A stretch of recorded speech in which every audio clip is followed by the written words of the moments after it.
Welcome back to Honest Straightforward Reviews, guys. I'm super excited today to bring to you guys an unboxing of the Shure MV7. So this is the little brother of the bigger ones, and this is basically, there's two versions of this. There's one that just does LXR. This does LXR and USB, and it's made for podcasting, so not for instrumental stuff, so just voice. So this recording is being done on a Yeti X by Blue. All right, you guys can, I'll do a comparison of it and a review of them very soon. Let me know if you guys would like to see that.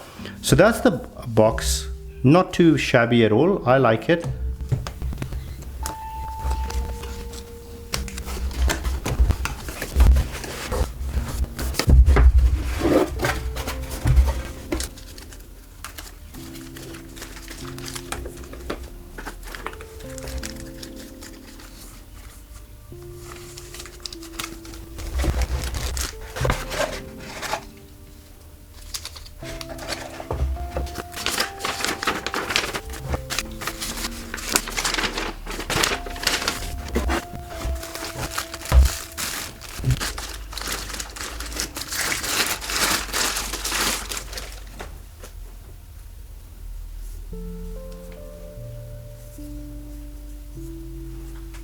Okay, so very impressive. I like it so far very much. Straight off the ball, they haven't gone cheap, and they have invested in some sort of covering to take out the S's and the ums and the R's. There's a nice holder here, so whether you go like that and that, it'll hold the mic separate, whereas with my older mic it would hold it from here, and then you'll have your plugs here. Then you can't really move your mic around because the wires would get in problematic place. So that was the problem with that. But hey, look, I'll get back to you guys in regards to that. I hope you enjoyed the unboxing to the end.